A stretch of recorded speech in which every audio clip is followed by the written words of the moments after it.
नमस्ते dear viewers. आज के इस वीडियो में हम लोग डिस्कस करने वाले हैं कॉम्प्लेक्स रिएक्टेंस और कॉम्प्लेक्स इम्पीडेंस को।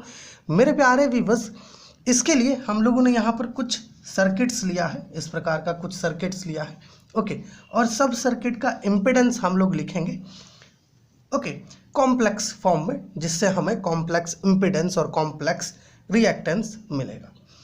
तो सबसे पहला ये जो सर्किट है, इस सर्किट को देखिए। इस सर्किट में अगर आप गौर से देखें तो हमारे पास एक रेजिस्टेंस है जिसको हम लोगों ने R लिया हुआ है, एक इंडक्टर है, चलिए इसके इंडक्टेंस को हम लोगों ने L ले लिया है, और ये कैपेसिटर है जिसके कैपेसिटेंस को C ले लिया है, और यहाँ कोई पावर सोर्स है। ठीक है मेरे प्यारे व्यूअर्स, अगर हम लोग ये जो सर्किट है, इस सर्किट का अगर इम्पीडेंस लिखे, total impedance of this circuit, तो ये कुछ इस प्रकार से हमें मिलेगा।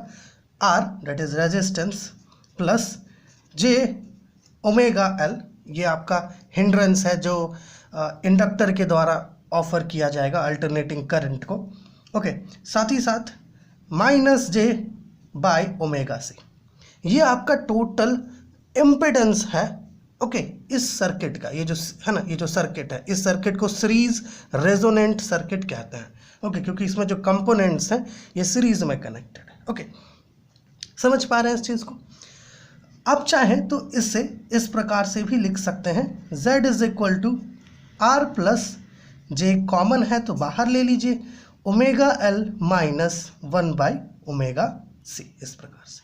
ठीक है, ये जो आप देख रहे हो प्यारे व्यूअर्स, ये जो एक्सप्रेशन है, इसी एक्सप्रेशन को हम लोग कहते हैं कॉम्प्लेक्स इम्पीडेंस। ठीक है, कॉम्प्लेक्स इम्पीडेंस, ठीक, कॉम्प्लेक्स इम्पीडेंस कहते हैं। ओके, ये क्या है? कॉम्प्लेक्स इम्पीडेंस है। अब अगर आपके मन में ये डाउट है कि J ओमेगा L है ना, यहाँ पे जो minus J by omega C लिए हैं, ये सब क्या है ना, यहाँ पे J क्या है?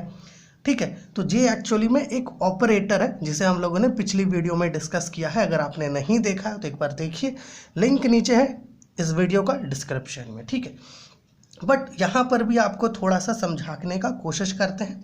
देखिए, ये जो इंडक्टर है, ठीक है, इस इंडक्टर का जो रिएक्टेंस है उसे हम लोग XL से डोनेट करते हैं, और ये आपका इक्वल होगा ओमेगा L से।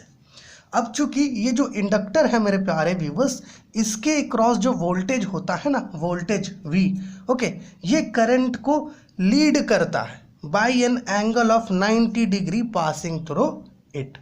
इसकी वजह से हम लोग बेसिकली क्या करते हैं, इसको J से मल्टीप्लाई कर देते हैं, ताकि है ना, J का मतलब ही होता है, J है ना, J का मतलब ही होता है आपका 90 डिग्री से रोटेट होना एंटी क्लॉकवाइज डायरेक्शन में, मतलब पॉजिटिव डायरेक्शन में। ठीक है, इस प्रकार से। ओके, और कैपेसिटर के लिए देखिए, हम लोग कैपेसिटर के लिए जो रिएक्टेंस होता है ना, दैट इज XC, इसको हम लोग 1 बाई ओमेगा C लेते हैं।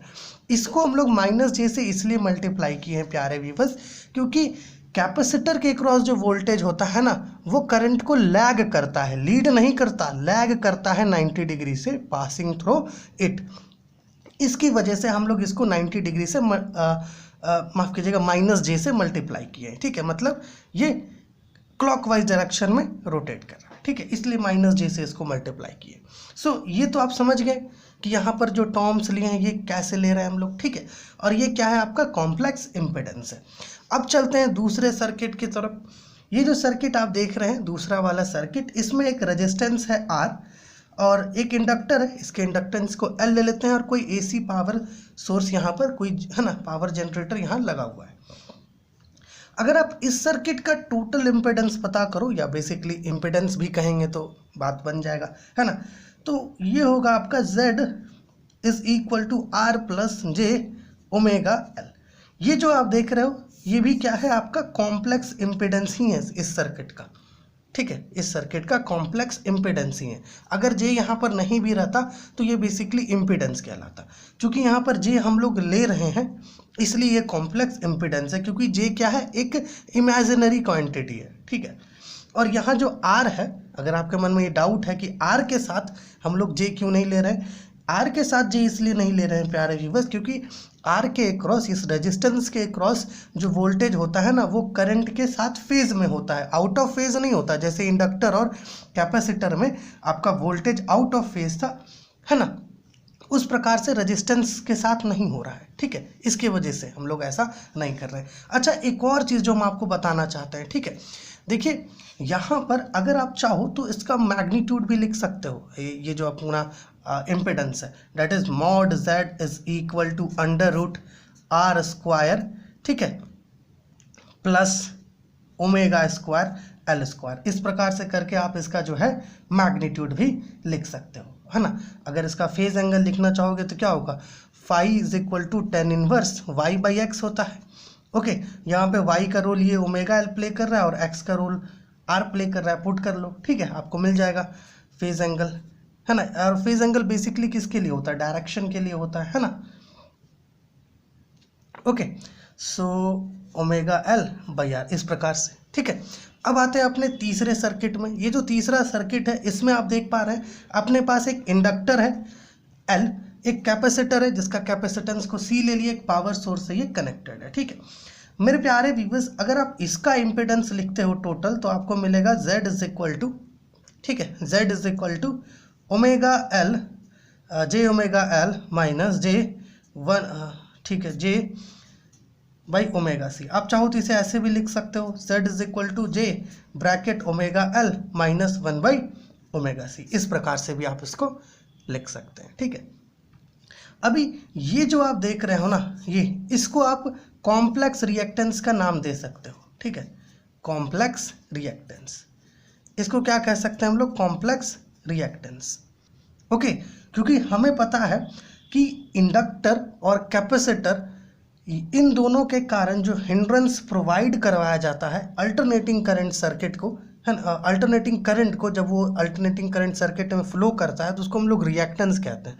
अब चूंकि यहाँ पर ओमिक रेजिस्टेंस नहीं है, केवल इंडक्टर है और केवल कैपेसिटर है ना, तो हम लोग इस मायने में इसको हम लोग कॉम्प्लेक्स रिएक्टेंस कह सकते हैं, ठीक है। तो कॉम्प्लेक्स इम्पिडेंस और कॉम्प्लेक्स रिएक्टेंस जो है किसी भी सर्किट का आप कैसे लिख सकते हैं, आज के इस वीडियो में हम लोगों ने इसी पर चर्चा की। अगर आपको द ऑपरेटर जे का वीडियो देखना है ये वाला, तो आप चेक कर सकते हैं, लिंक नीचे होगा डिस्क्रिप्शन में।